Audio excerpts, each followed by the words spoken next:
जय हिंद दोस्तों। आप सभी लोगों का बहुत बहुत स्वागत है। तो पीवाईक्यू एक्सप्रेस में जो एक दो बदलाव किए गए हैं, आप लोग ज़रूर एक बार फीडबैक अपना दीजिएगा कि ये तरीका ठीक है कि नहीं आप लोगों के लिए। तो टॉपिक वाइज हम लोग अब चैप्टर्स को देखेंगे सारे सब्जेक्ट में। तो जो भी हम लोग क्वेश्चंस करेंगे, सबसे पहले आपको ये पता चल जाएगा कि कौन से चैप्टर से या कौन से टॉपिक से आपको वो क्वेश्चन मिल रहा है या प्रीवियस ईयर में वो आया हुआ है। और साथ साथ हम लोग क्वेश्चन के कुछ थ्योरी भी डिस्कस कर लेंगे। ये थ्योरी जो प्रीवियस ईयर क्वेश्चंस आए हुए हैं उनके सॉल्यूशन या फिर उन क्वेश्चंस में से ही लेकर आप लोगों को बताया जाएगा। तो इस तरीके से हम लोग सारी चीज़ें सॉल्व कर रहे होंगे प्रीवियस ईयर क्वेश्चन से ही। बस हमारा पढ़ने का और थोड़ा सा साथ साथ हो जाएगा क्वेश्चन सॉल्व करने का तरीका। तो चलिए सबसे पहले हम लोग देखेंगे इकोनॉमी में 5 ईयर प्लानिंग। ये जो 3 दिन का आप लोगों को शेड्यूल दिया गया था उसमें इकोनॉमी में 5 ईयर प्लानिंग भी शामिल था। तो चलिए उस पर डिस्कशन स्टार्ट करते हैं। ये क्वेश्चन एक आया हुआ है, प्रीवियस ईयर के ही सारे सवाल हैं कि what was the duration of continuous plans in India, यानी भारत में अनवरत योजनाओं की अवधि क्या थी। तो इसके लिए आपको ये बेसिक पता होना चाहिए कि कंटिन्यूअस प्लान या अनवरत योजना हम किसे कहते हैं। तो इसका राइट आंसर आपका हो जाएगा बी, 1978 से 1980 इसका राइट आंसर हो जाएगा। और कंटिन्यूअस प्लान क्या है, अनवरत योजना क्या है, आइए इसको देखते हैं। देखिए, जो कंटिन्यूअस प्लान है या अनवरत योजना है उसे रोलिंग प्लान भी बोलते हैं। तो जब अपना ये पांचवा पंचवर्षीय योजना था, 5th 5 ईयर प्लान था, इसका ड्यूरेशन क्या था, इसकी अवधि थी 1974 से 1979 तक इसको लागू होना था। लेकिन फिर क्या हुआ कि जब इंदिरा गांधी जी की गवर्नमेंट 1977 में गिर जाती है इमरजेंसी ख़त्म होने के बाद, तो जनता पार्टी जो है वो अपनी गवर्नमेंट बनाती है। तो जब जनता पार्टी अपनी गवर्नमेंट बनाती है तो वो लोग क्या करते हैं, 1977 में इसे डिसकंटिन्यू कर देते हैं, रोक देते हैं। तो जो पंचवर्षीय योजना 1974 से और 1979 तक लागू करना था उसे रोक दिया गया जनता पार्टी के गवर्नमेंट के द्वारा। तो 1977 से 1978 तक एक साल ये रुका प्लान पंचवर्षीय योजना का, और फिर अगले साल फिर से एक साल का और प्लान आया। तो जनता पार्टी की गवर्नमेंट ने बोला कि पंचवर्षीय योजना से अच्छा है कि हर साल हम लोग योजना बनाएं, जो कमी होगी उसको अगले साल पूरा कर लेंगे। इसीलिए उसे रोलिंग प्लान का नाम दिया गया, जो कि 1977-78 के बाद 2 साल बीच में रुका रह गया। तो 1980 में फिर से जो 6th 5 ईयर प्लान था उसको लागू कर दिया गया। तो इसको ध्यान दीजिएगा। अच्छा, जहाँ तक बात है 5th 5 ईयर प्लान की, तो जो पंचवर्षीय योजना में हम 5वीं पंचवर्षीय योजना के बारे में पढ़ते हैं, उसको लॉन्च किया गया था कि स्लोगन के साथ में, गरीबी हटाओ के नारे के साथ शुरुआत की गई थी जो 5वीं पंचवर्षीय योजना थी। साथ ही साथ जो 20 पॉइंट प्रोग्राम जिसे हम कहते हैं 20 सूत्रीय कार्यक्रम, प्रधानमंत्री का 20 सूत्रीय कार्यक्रम, वो भी 1975 में शुरू किया गया था इसी प्लान के दौरान, इसी पंचवर्षीय योजना के दौरान, जो कि 5वीं पंचवर्षीय योजना थी। तो इसको रिवाइज कर लीजिएगा, अच्छे से देख लीजिएगा। अब इसमें एक चीज़ और है, जो ये रोलिंग प्लान है डेवलपिंग कंट्रीज़ के लिए, यानी विकासशील देशों के लिए जो रोलिंग योजना की बात थी, ये जो सुझाव था ये गुन्नार मिर्डल ने दिया था।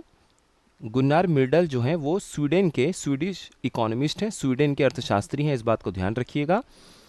और जो ये 5वीं पंचवर्षीय योजना थी, ये 2 मुख्य ऑब्जेक्टिव्स या उद्देश्यों के साथ में शुरुआत की गई थी इसकी। एक तो था कि गरीबी हटाना है, रिमूवल ऑफ पॉवर्टी, और दूसरा हमें आत्मनिर्भरता की प्राप्ति करनी थी, यानी अटेनमेंट ऑफ सेल्फ रिलायंस। तो इन सब पे पॉइंट पे भी क्वेश्चन आ चुके हैं कई बार, तो इसको ध्यान रखिएगा। अगला सवाल है, कौन सा ऐसा पंचवर्षीय योजना है जिसमें खादी और विलेज इंडस्ट्रीज कमीशन की स्थापना की गई थी, यानी किस पंचवर्षीय योजना के दौरान खादी एवं ग्रामोद्योग आयोग की स्थापना की गई थी, ये भी सवाल आ चुका है। पहले, दूसरे, तीसरे या 5वें पंचवर्षीय योजना में। तो इसका राइट आंसर हो जाएगा बी, यानी जो द्वितीय पंचवर्षीय योजना है उसमें खादी और विलेज इंडस्ट्रीज कमीशन की स्थापना की गई थी, इस बात को ध्यान रखिएगा। अब देखिए, ये सवाल कई बार पूछा जा चुका है, इसमें आपको एक पॉइंट और ध्यान रखना है कि 1956 यानी 1956 में संसद में कानून पास होता है। उस कानून के अधीन ही इस खादी और विलेज इंडस्ट्रीज कमीशन की स्थापना की गई।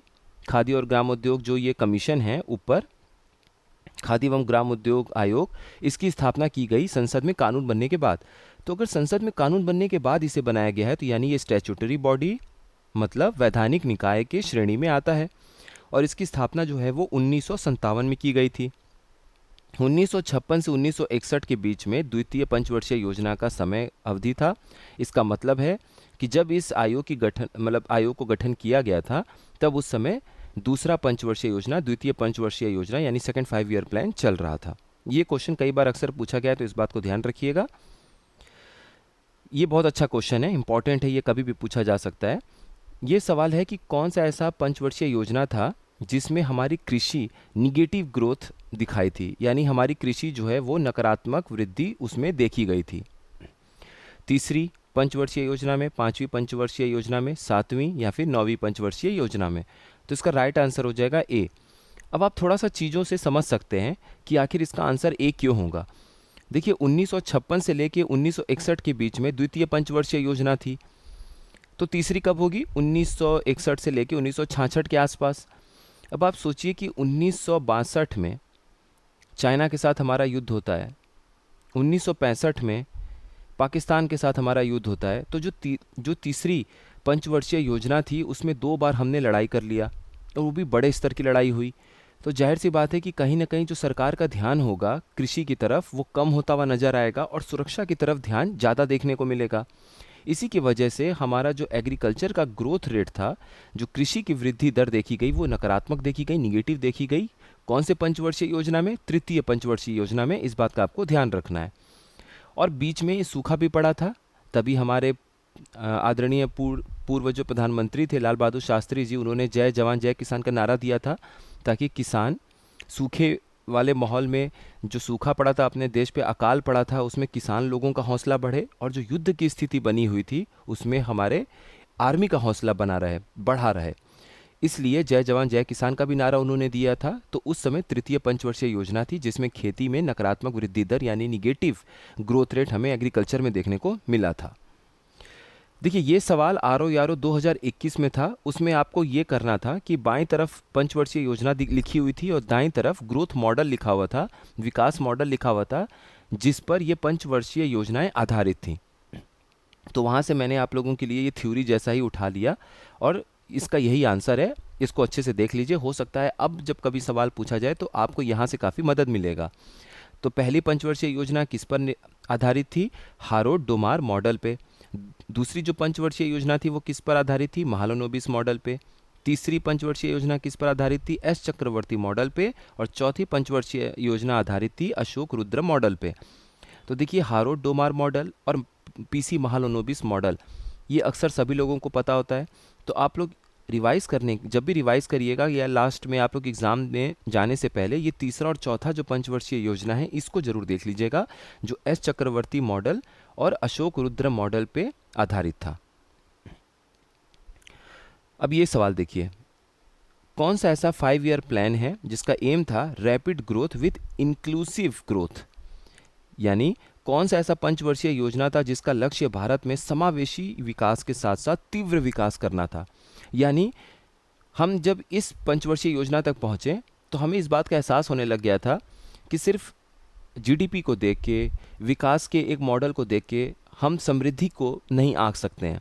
तो उसके लिए ज़रूरी ये है कि हम समावेशी विकास की बात करें, इंक्लूसिव ग्रोथ की बात करें, यानी ऐसा विकास हो जिसमें हर राज्य को फ़ायदा हो रहा हो, गांव और शहर के बीच में अंतर ना आए। जितना शहर को फ़ायदा हो रहा हो विकास का, गांव के ग्रामीण लोगों को भी, ग्रामीण क्षेत्र को भी उतना ही विकास का फ़ायदा मिलना चाहिए। चाहे वो मैदानी क्षेत्र हो, चाहे वो पहाड़ी क्षेत्र हो, जहाँ भी कोई रह रहे हो, चाहे वो मैदानी क्षेत्र में रह रहे हो, चाहे लोग पहाड़ी क्षेत्र में रह रहे हो, उनको भी सभी को बराबर मौका मिलना चाहिए विकास में। तो विकास में जो हिस्सेदारी है वो किसी भी जगह के लोगों को मौका मिलना चाहिए, उसमें उनकी हिस्सेदारी सुनिश्चित होनी चाहिए। यही इंक्लूसिव ग्रोथ का बेसिक कॉन्सेप्ट भी है। तो जो आपका 11th 5 ईयर प्लान बना, 11th 5 ईयर प्लान जिसकी अवधि 2007 से 2012 रखी गई, और 12th 5 ईयर प्लान 2012 से 2017 तक चलनी थी, तो 2013 में फिर इसे हटा के 2014 से फिर आपके सामने नीति आयोग आ गया। 2014 में गवर्नमेंट बनी और 2015 से हम नीति आयोग को अपने सामने देख रहे हैं। तो इसीलिए ये 11th 5 ईयर प्लान है 2007 से 2012 के बीच में, जिसका ऑब्जेक्टिव, जिसका उद्देश्य था तेज और अधिक समावेशी विकास करना, यानी towards faster and more inclusive growth. बहुत इंपॉर्टेंट है, इसको ध्यान रखिएगा आप लोग। अब देखिए कुछ हम लोग और चीज़ें देख लेते हैं। पंचवर्षीय योजनाओं में। तो पहला जो 5 ईयर प्लान था, पंचवर्षीय योजना है, वो हारोल्ड डोमार मॉडल पे आधारित था। अब चूंकि ये पहला पंचवर्षीय योजना है तो थोड़ा सा हम और डिटेल देख लेते हैं।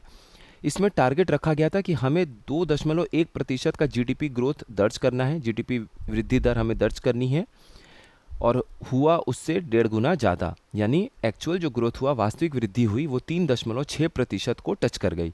तो खेती पे बहुत विशेष ध्यान दिया गया था।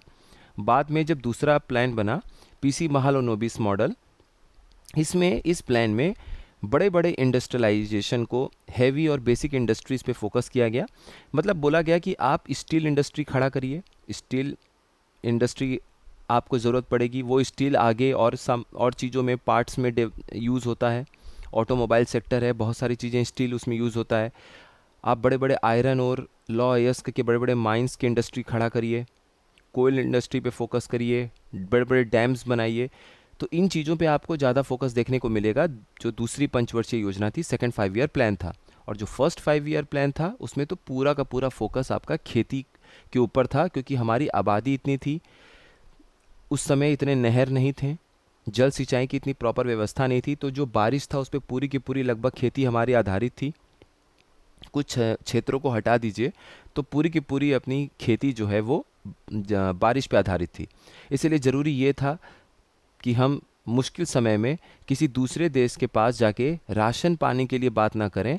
अपने देश में ही अगर हम खेती को इतना बेहतर बना देते हैं कि सारे लोगों की भूख मिट सकती है, उन तक राशन पर्याप्त मात्रा में पहुंच सकता है, तो एक तरीके से आप देखेंगे तो अपने देश का जो रणनीतिक मसला है उस पर भी आप खुल के बात कर सकते हैं। वरना दूसरा देश अगर आपको मुश्किल समय में राशन दे रहा है तो विदेश नीति भी कहीं ना कहीं आपकी कॉम्प्रोमाइज़ होती है, उससे आपको कहीं ना कहीं थोड़ा सा कॉम्प्रोमाइज़ करना ही पड़ जाता है। मतलब कहीं ना कहीं आप देखेंगे कि दूसरा देश जो है वो अपनी बात आपसे मनवाने लगता है, अपने डिसीज़न आपके ऊपर थोपने लगता है, और आप खुल के वो निर्णय नहीं ले पाते हैं जो आप ले सकते थे। तो संप्रभुता पे भी, जो सॉवेरेनिटी है, उस पे भी सवाल उठने लगता है। तो ये फॉरेन पॉलिसी, ये सब चीज़ें जब आप पढ़ेंगे तो उसमें ये बेसिक आपको जानने को मिलेगा। इसीलिए खेती पर ज़्यादा फोकस था। और उसके बाद पीसी महालनोबिस जी का कहना था कि अब औद्योगिकरण पे ज़्यादा ध्यान केंद्रित किया जाए, जिससे हमारी इंडस्ट्री तेज़ी से बढ़े, सरकार के पास आमदनी बढ़े। सरकार के पास आमदनी आए, पैसे आए तो सरकार निवेश करेगी, फिर रोड डेवलप होगा, फिर रेलवे डेवलप होगा, लोगों को फ़ायदा होगा, कमाई बढ़ेगी, फिर से सरकार के पास पैसे आएंगे, और ये साइकिल चलती रहेगी और देश समृद्धि की ओर आगे बढ़ेगा। तो यहाँ तक अपना प्लानिंग को लेके टॉपिक कंप्लीट होता है। अभी इसमें बहुत सारी और भी चीज़ें, थोड़ी बहुत और भी देख सकते हैं हम लोग। तो अभी जब रिवीजन मोड में हम और क्वेश्चंस को सॉल्व करेंगे तो वहाँ से आपको और भी यहाँ पे क्वेश्चंस इस चैप्टर से देखने को मिलेगा। अब हम लोग अगला जो टॉपिक है उसमें बेरोजगारी, अनएम्प्लॉयमेंट और पॉवर्टी, जो गरीबी है, उसको भी देख लेंगे। तो एक ठीक ठाक पोर्शन आप लोगों का जो इम्पोर्टेंट है वो कवर हो जाएगा, और जो क्वेश्चंस अभी बचे होंगे उसको थ्योरी के साथ हम लोग आगे भी देख लेंगे। तो आप लोग पढ़ते रहिए। आप लोगों को एक वीडियो और मिलेगा करंट अफेयर्स का, अप्रैल महीने का अभी हम लोगों का बचा हुआ है। तो कोशिश है कि अगले 1-2 दिन में अप्रैल महीने का करंट अफेयर कंप्लीट हो जाए। तो अप्रैल से लेके अगस्त तक का करंट अफेयर आपका पूरा कंप्लीट हो जाएगा, ऑब्जेक्टिव वाला। तो उसको भी आप लोग प्लेलिस्ट में जाके पढ़ते रहिएगा, रिवाइज करते रहिएगा। आप सभी लोगों का बहुत बहुत धन्यवाद।